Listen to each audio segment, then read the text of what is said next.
முடிஞ்சிடும், சந்தோஷமா கொடுக்கலாம். ஆனா அந்த பையன் சொல்லுவாரு, நான் சாகிற வரைக்கும் உனக்கு ஒண்ணும் கிடைக்காது. அப்ப என்ன செய்வாங்க? அப்ப இதான் பாயிண்டா, நல்ல பாயிண்ட் கொடுத்து தெரியும், சாகிற வரைக்கும் கிடையாது. அப்ப நான் அதுக்கு ஏதாவது பண்ணணுமா அப்படின்னு அவர் யோசிக்கிறார். அப்படியே நிறைய குடும்பத்தில் நடக்குது, இதுதானே?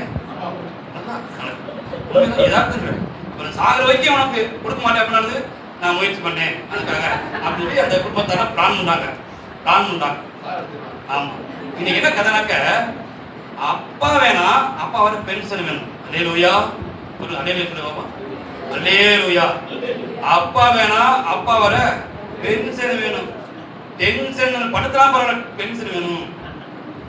ரொம்ப டென்ஷனா படுத்துன்ற ஜீசஸ் காப்பாத்துங்கன்னு சொல்லி ஜெபம் இருக்கேன். போவனாங்கிறது முடியல, டென்ஷன் தான் பண்ணுது. ஆனா எனக்கு பென்ஷன் வருது, என்ன செய்யுது? சரி, அது என்ன சாப்பிடுது? ஒரு இட்டு ஒன் இட்டு, சரி போ, நமக்கு ஒரு இட்டு போனாலும் பரவாயில்ல, டென்ஷனா பண்ணல, பென்ஷன் வருது. அல்லேலூயா அப்படின்ட்டு அம்மா டென்ஷன் படுத்தலாம், சரி அப்பா டென்ஷன் பண்ணா பரவாயில்ல, அப்பா வேணா அப்பாவுடைய காசு வேணும் அப்படி. பூமி நீங்களாம் கிடையாது, நீங்க யாருமே கிடையாது. சொல்லுங்க அப்பா, தேவக்கிரை ஊழியத்திலே சொல்லுங்க, நீங்க செய்ய முடியாது. அதனால தான் பொறுமை போறேன். வேற ஸ்லோவா ஒரு முக்கியமான செய்தி, தேவக்கிரை ஊழியத்தில என்ன மாதிரி நல்லவனும் கிடையாது, நல்லவனும் கிடையாது. என்ன மாதிரி சொல்ல மாட்டேங்குது, என்ன மாதிரி நல்லவனும் கிடையாது, நல்லவனும் கிடையாது. நான் உங்களை பொதுவா உலகத்தில் நடக்க காரியம் சொல்றேன். அப்ப அப்பா வேணா ஆஸ்தி வேணும், அம்மா வேணா அவங்களுக்கு சொத்து பத்து வேணும். இதான் நிறைய பிரச்சனை குடும்பத்தில். ஆனா இந்த குடும்பத்துல இந்த மனுஷன் என்ன செய்யறாங்க, தகப்பனுடைய இதயத்தை காயப்படுத்துகிறான். அங்க சொல்லல, தகப்பன இதயத்தை காயப்படுத்துகிறான். சமுதாயத்துல என்னப்பா உன் பிள்ளை இவ்வளவு தூரம் நான் வச்சிருக்கேன், உங்க வீட்டுல இருக்க வேலைக்காரன் நல்லா சாப்பிடறான், அவனுக்கு என்ன பிரச்சனை, எல்லாம் நல்ல வஸ்திரம் இருக்குது, நல்ல சாப்பாடு இருக்குது, நல்லா கவனிச்சிருந்த, திடீர்னு எனக்கு இவனுக்கு இந்த பையனுக்கு கிராக் வந்துருச்சு, திடீர்னு ஆஸ்தியை கேட்கிறான், என்ன தப்பு, என்ன நடந்துச்சு அதை வீட்டை சொல்லல பாருங்க, சொல்லல ஆண்டு கோமேஸ்வரம் சொல்ல. தகப்பனுடைய மனதை காயப்படுத்தி விட்டு அவன் கேட்கிறான், எனக்கு வரும் பங்கு எனக்கு தாங்க. தகப்பன் வேணாம், ஆனா தகப்பன் கொடுக்கிற ஆஸ்தி வேணும். தகப்பன் வேணாம், தகப்பன் கொடுக்கிற ஆஸ்தி வேணும். அவனுடைய முதல் விடுகையை எங்கனாக்க, ஆசையை சேகரித்து கொண்டு போய் அங்க போய் துன்மார்க்கமா ஜீவனம் பண்ண பாருங்க, அங்க கிடையாது. அது இரண்டாம் விடுகை தான். முதல் விடுகை எங்க ஆரம்பிக்குதுனாக்க, வீட்டிலே ஆரம்பிக்குது. நம்ம சொல்லுவோம், இளையவனை பார்த்து கெட்ட குமாரன். இந்த நாடகம் வரும்போதெல்லாம் என்ன பண்ணுவாங்க, அவனுக்கு தண்ணி பாட்டை கொடுத்துருவாங்க. அவன் அப்படியே தண்ணி பாட்டை கொடுத்து அப்படியே எதுக்கெடுத்தாலும் அதானா வேற உண்மையே ஆண்டவர் சொல்ல துன்மார்க்கமாய் ஜீவனம் பண்ணி இவருக்கு கொடுத்து அப்படியே இருப்பாரு, அப்படியே டைட்டே இருப்பாரு. அப்ப அவங்க எப்படி சித்தரிக்கிறாங்க, போய் துன்மார்க்கமா ஜீவனம் பண்ணதுக்கு எப்படி சித்தரிக்கிறாங்க. அப்படி இப்படி போயிட்டு அப்படியே இருந்து டேட்டஸ் ஆக்கி தெரியும், இங்க கசக்கி இங்க வைக்கணும், இங்க கசக்கி வாயில அப்படியே என்ன வரும், கேன்ஸ் தான் வரும். கேன்ஸ் தான் பான் பார்க்க பிளாக் பண்ணாங்க. பான் பிளாக் என்ன, டான்ஸ் என்ன. எங்க ஊருக்கு பக்கத்துல ஒருத்தர் இருக்கார், ஒரு ஐயா, எப்போ கையில என்ன அந்த பை வச்சுப்பான். பை என்ன பை, வெத்தலை பையும் கைமா, கை வெத்தலை பை, அது நல்லா இருக்கும், உள்ள வெத்தலை இருக்கும். நைட்டு படுக்கும்போது கூட வெத்தலை போட்டு படுப்பாராம், வாயில திறந்துருக்கும் பாருங்க, வாயில வெத்தலை போட்டு தான் அப்படி தூங்குவாராம் பாருங்க. அப்படி பேர் தியாகமா இருக்கு. அப்ப இந்த இளைய குமாரனை சொல்லும்போது கெட்ட குமாரன் அப்படின்னு சொல்லி முடிச்சிடும். அதாவது அந்த கேரக்டர் வெளியே சொல்றதுக்கு அப்புறம் புரியுமே அப்படிங்கிறதுக்காக. இப்ப மூத்தவன் யாரு? மூத்தவன் நல்லவனா? சரி, போக புரியும் அவன் நல்லவனா வல்லவனான்னு தெரியும். ரெண்டு பேருமே கெட்டவன் தான். அந்த வீட்டை போய் பொறுமையை யோசிச்சு பாருங்க. ஒருவேளை உங்களுக்கு மாற்று ஏதாவது காரியம் புரிஞ்சுனாக்க என்கிட்ட விடாது, தப்பா சொல்றீங்க சொன்னா நான் மாத்தி கொடுத்தேன். ரெண்டு பேருமே நல்லவன் இல்ல,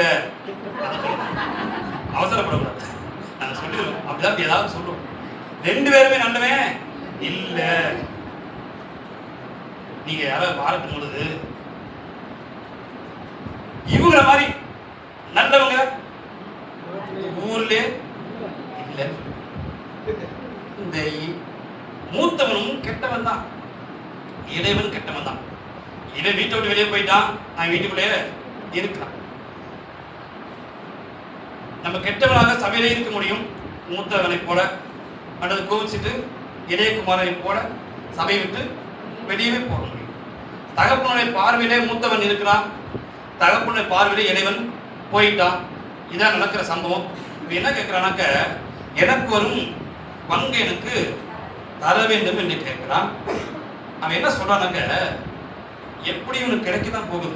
என்ன அவசரம் கேட்க, எப்படியும் கிடைக்கதான் போகுது. நல்ல புரியுதுல, எப்படியும் கொடுக்கத்தான் போற. ஒருவேளை நல்லா இருக்கும்போது கொடுக்கலாம், ஒருவேளை இறந்த பிறகு ஆட்டோமேட்டிக்கா அவனுக்கு தான் வரும். ஆனா என்ன கேட்கிறான், உயிரோட இருக்கும்போதே கேட்கிறான். அந்த கலாச்சாரத்துல அது தகப்பனுடைய ஸ்தானத்தை பொசிஷனை காயப்படுத்தி விட்டு எனக்கு வர வேண்டிய காரியங்களை கொடுன்னு சொல்லி கேட்கிறான். அந்த தகப்பன் பாருங்க, இறக்கமானவர், பெரிய வளர்க்கலாம் கிடையாது.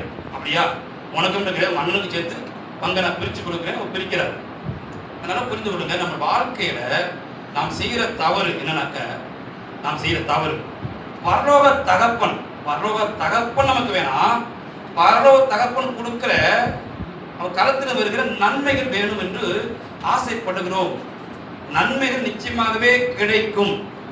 நம்முடைய வாழ்க்கையில இருக்கிற ப்ராப்ளம் வேற ஒரு நன்மையை நம்ம பார்க்கல, தகப்பனுடைய நன்மையை தான் கேட்கிறோம். அது என்னுடைய உரிமை. அல்லேலூயா. பரலோக தகப்பனுடைய ஆசை யாருக்கு சொந்தம்? எப்படியும் எனக்கு தான் சொந்தம். அதுல வேற மாற்று கருத்து கிடையாது. ஆனா பரலோக தகப்பனை ரிஜெக்ட் பண்ணிட்டு, பரலோக தகப்பனை நம்ம காயப்படுத்திட்டு, அவர் முகத்தை பார்க்காம அவர் கரத்தை மாத்திரம் பார்ப்பதனால தான் நம்ம வாழ்வில் நிறைய விடுகைகள் வந்தது. இந்த மனுஷன் விடுகை எங்க ஆரம்பிக்கிறாக்க, தகப்பன் வீட்டிலே தான் ஆரம்பிக்குது. நம்ம அதிகமாக ஜெப குறிப்பை எப்படி வைக்கிறோம்? நீங்க யோசிச்சு பாருங்களேன். தகப்பன உறவு முக்கியம் என்று சொல்லுகிறோமா, அல்லது தகப்பன் கஷ்டப்பட்டு சேர்த்த அவருடைய ஸ்தானத்தில் இருக்கிற அவருடைய ஆஸ்தி முக்கியம், அவருடைய அந்தஸ்து முக்கியம், அவருடைய செல்வங்கள் முக்கியம் என்று சொல்லி அதிகமாக போக்கஸ் பண்றோமா? வசனம் என்ன சொல்லுது? வெள்ளியும் என்னுடையது, பொன்னும் என்னுடையது. அப்ப நம்ம போக்கஸ் பண்ணும்பொழுது பரலோக தகப்பனோடு இருக்கிற ஐக்கியத்தை நம்ம கரெக்டா வைத்துக் கொண்டாக்க, அவரோடு இருக்கிற அந்த வெள்ளி கிடைக்குமா கிடைக்காதா? பொண்ணு கிடைக்குமா? வசனம் சொல்ல, வீடும் ஆஸ்தியும் பிதாக்கள் வைக்கும் சுதந்திரம். இப்போ நம்முடைய பிள்ளைகளுக்கு நிச்சயமாக சுதந்திரம் சேர்த்து வைக்கிறோம். அதே போல பரலோக தகப்பன் நமக்கு ஒரு உரிமை ஆண்டு வைத்திருக்கிறார், நிச்சயமாகவே நமக்கு கிடைக்கும். ஆனா இவன் என்ன செய்யறானாக்க, தகப்பன் இதயத்தை காயப்படுத்துகிறான். நம்ம இப்படி தகப்பன் இதயத்தை காயப்படுத்தலாம்னாக்க ஒண்ணுமே வேணாம். நம்ம மளிகை லிஸ்ட் போல ஜெபக்குறிப்பை எழுதிக்கிட்டு நம்ம நிறைய பெட்டிஷன் வச்சோம்ங்க, பரலோக தகப்பனை நல்லா காயப்படுத்துறோம். நீ பரலோக தேவனை காயப்படுத்தணுமா, பரலோக தகப்பனை காயப்படுத்தணுமா, நம்முடைய நீட்ஸ், நம்முடைய தேவைகள் அத்தனையும் லிஸ்ட் போட்டு இன்னைக்கு இதை செய்யுங்க, அதை செய்ய. உங்களுடைய ஜெப குறிப்பு வாழ்நாளில் மேஜரான எல்லா ஜெப குறிப்பும் இதைத்தான் நீங்க செய்றீங்கனாக்க, உங்க தகப்பனை பரலோக தகப்பனை காயப்படுத்துறோம். அடுத்து நீ தான் எனக்கு வேணும், நீங்க வந்தா போதும் அப்படின்னு சொன்னாக்க, அவரிடத்துல இருக்கிற வெள்ளியும் ஆசையும் நமக்கு கிடைக்கும். அவருக்கு என்ன இருக்கு? நிலைவரமான ஐஸ்வர்யம் இருக்குது. கர்த்தரின் ஆசீர்வாதமே ஐஸ்வர்யத்தை தரும். அவருக்கு என்ன இருக்கு? ஞானம் இருக்குது, அறிவு இருக்கு, புத்தி இருக்குது. என்ன இருக்கு? அவருடைய என்ன இல்லை? பரலோக தகப்பன் என்ன இல்லை? பாவத்தை தவிர வேற என்ன இல்லை? எல்லாமே இருக்கு. பாவத்தை தவிர எல்லாமே இருக்கு. அப்ப நம்ம எதை முக்கியப்படுத்துறோம்? வாழ்க்கையில எதை அதிகம் முக்கியப்படுத்துறோம்?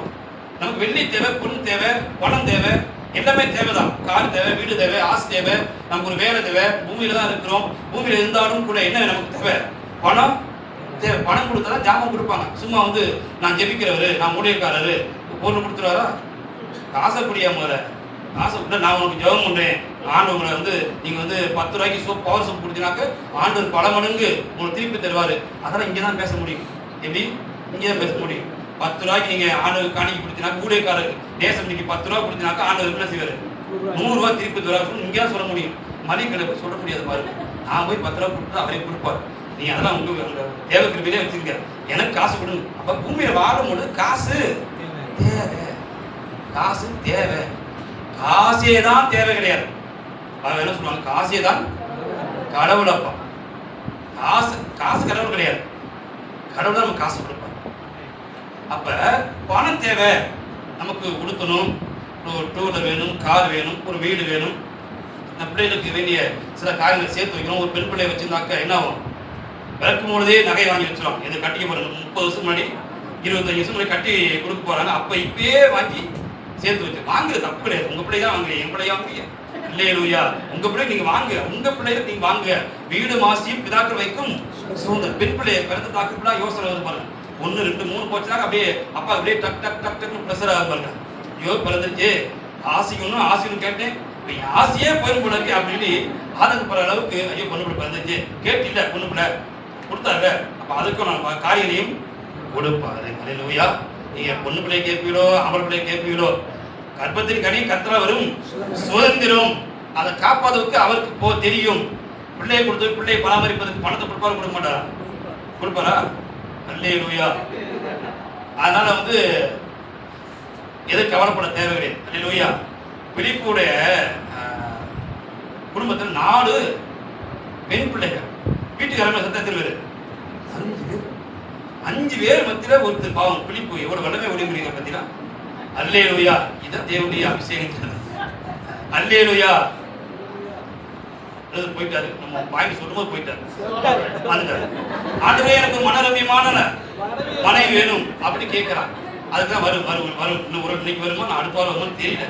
நான் நிச்சயமா விரும்புற பாத்தீங்களா, மனரம்யமா இருக்கணும், சந்தோஷமா தான் இருக்கணும். டெய்லி என்ன டெய்லி ஒரு வியாதியை சொல்லுவோம். நேற்று கேட்டேன் சிஸ்டர் அந்த வியாதி சொன்னீங்க, இன்னைக்கு எப்படி இருக்கீங்க, இன்னைக்கு வேற வியாதி புதுவிதம் டெய்லி வியாதி. நேற்று ப்ரெஷர் சொன்னீங்க, அது லெவலு ஓகே இருக்குது. இன்னைக்கு என்ன சுகர் லெவலு கூடி, ப்ரெஷரும் சுகரும் கூடி இவங்க ஃபிகரே போயிடுச்சு. ஃபிகரே போயிடுச்சு. அப்ப நல்லா இருந்தியா, நல்ல முகம்லாம் பிரகாசமா இருந்துச்சு. அப்ப ரச்சர் பண்ணி மெயின்டெனன்ஸ் பண்ணிட்டு இப்ப என்ன ஒரு காலம் பிற அப்ப மெயின்டைன் பண்ணி இப்ப மெயின்டைன் பண்ண தோண கிடையாது. நானே கேட்கிறேன், அதான் வந்துச்சு, வந்துச்சு, சுகர் வந்துச்சு, எல்லாம் போச்சு. அழகு மீன் வஞ்சனை உள்ளது. அல்லேலூயா. நீ பிரசங்க முடியாது. நான் சின்ன பிள்ளையா இருக்கும்போது, சின்ன பிள்ளை இப்ப இல்லை, நான் சொல்ல ஒவ்வொரு சின்ன பிள்ளையா இருக்கும்போது எருமாடு மேய்ச்சிக்கிட்டே ஆமா நான் கதை சொல்ற மாதிரி தான் இருக்கு, ஜோக் சொல்ற மாதிரி இருக்கு, நல்லா சந்தோஷமா இருக்கு. ஆனா கான்செப்ட கரெக்டா இருக்கணும். அல்லேலூயா. என்ன வேணாலும் பேசலாம், வசனத்தை விட்டு வெளியே போகக்கூடாது, அதோட சத்தியத்தை விட்டு வெளியே போகக்கூடாது. அதனால இடையில அப்படி வந்தா நல்லா சந்தோஷமா இருங்க. ஆனா நல்ல ஜாலியா இருக்குன்னு சொல்லி அடுத்த கேள்வி கேட்பேன். அந்த கேள்வியில என்ன பண்ணீங்க எது பண்ணீங்க அப்படின்னு சொல்லக்கூடாது. அதனால கரெக்டா இருக்குங்க, ஞாபகம் வச்சுங்க. உங்க வாழ்க்கையை மாற்றக்கூடிய செய்தி அதில் மறந்துடக்கூடாது. எருமாடு மேய்ச்சிட்டு நான் ஏன் கருப்பா பண்ணேன் அப்படி யோசனை, இல்லையா ஏன் கருப்பா பண்ணேன் அப்படி யோசனை.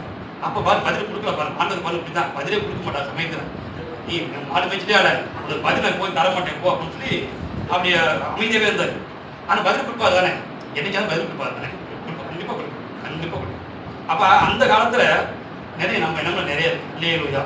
ஆமாம், அதெல்லாம் சந்தோஷம். இன்னொரு காரியம் சொல்லியிருக்கு, வெள்ளைக்காரங்களுக்கு உங்களை மாதிரி கொஞ்சம் மாநிலமாக இருக்கவங்க யாருமே சிகப்பு கிடையாது, மாநிலம் தான். அதுக்கு ரொம்ப சிந்திக்க வேணாம். ஐயோ நான் ரொம்ப கலந்து சிந்திக்க வேணாம், நீ எல்லாமே மாநிலம் தான். அல்லேலூயா. வெள்ளைக்காரங்களுக்கு எங்களை மாதிரி கலர் தான் ரொம்ப பிடிக்குமா. அல்லேலூயா. இதை விட பயங்கரமான டாக் அது அவங்களோட ரொம்ப பிடிக்குமா. அல்லேலூயா. அப்ப நாங்க ஃபாரின் போனப்ப அல்லேலூயா ஃபாரின் போனப்ப யாருக்கு மவுசு, எங்களுக்கு தான் மவுசு. கருப்பா இருக்கணும், கவலைப்படாதீங்க. வெயில் என்மைப்பட்டது நான் கருத்து விட்டேன் அப்படி சுலபித்து சொல்வது போல, வெயில் பட்டது நான் கருத்து விட்டேன். ஃபாரின் போனா எங்களுக்கு தான் மவுசு கூட. அல்லேலூயா. எங்களுக்கு தான் ரொம்ப கை விடுப்பாங்க, சிஸ்டர் அந்த பிறகு கை விடுப்பாங்க, நம்ம அரவணைப்பாங்க. அப்ப எங்களுக்கு தான் மவுசு. அப்ப சின்ன பிள்ளையா இருக்கும்பொழுது நான் ஏன் கருப்பா பிறந்தேன் அப்படி சொல்லி அப்படி யோசனை. அப்போ ரொம்ப நாள் கழிச்சு எனக்கு புரிஞ்சு இந்த கொஞ்சம் மாநிலமாக பாருங்க, கொஞ்சம் மாநிலம் அப்படி அப்படி அப்படி ஸ்டெயில் அப்படி ரொம்ப மிடுக்கிற போட்டுட்டு ரொம்ப அவங்க அழகு நினைக்கிறாங்க. அவங்க நினைக்கிறாங்க, நீங்களும் நினைக்கிறாங்க, அவங்க நினைக்கிறாங்க நான் இருக்கிறதே நம்ம மனப்பாறை, நான் தான் கிளியப்பட்டா கருப்பு தான், நான் உலக அழகி நினைக்கிறேன். அவங்க உலக அழகி நினைக்கிறதுனால அவங்க நடையில மிடுக்கா போகுது பாருங்க. அதான் பாயிண்ட். நான் நடையெல்லாம் மிடுக்கா போகுது, பெருமையா இருக்குது. நம்ம கலரு இல்லை கருப்பேன் இல்லை கருப்பி நிறைய ஃபேமிலி குழப்பம்லாம் தெரியுமா உங்களுக்கு.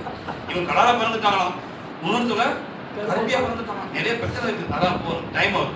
அப்ப இந்த மிடுக்க நடக்கிறாங்க பாருங்க, அப்பொழுதுதான் ஒரு ஞானம் வந்துச்சு. என்ன ஞானம் வந்துச்சு? பெருமையா நடக்கிறாங்களே, சரி கலரா இருக்கிறதுனால பெருமையா நடக்கிறாங்க, ஸ்கின் கொஞ்சம் வெளுத்ததுனால பெருமையா நடக்கிறாங்க.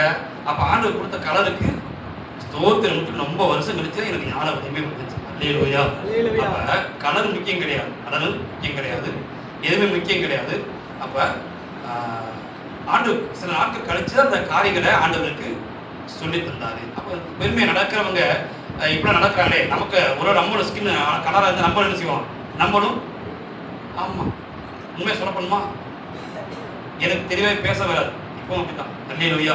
நீங்களா பாக்கியவான். நான் சொல்ற பிரசங்கத்தை கேட்டு இந்த பாயிண்ட் புரிஞ்சிச்சு சொல்லி பாருங்க, அதுக்கு ஆண்டு தான் நன்றி சொல்லணும். உண்மையாவே சிறு வயசுல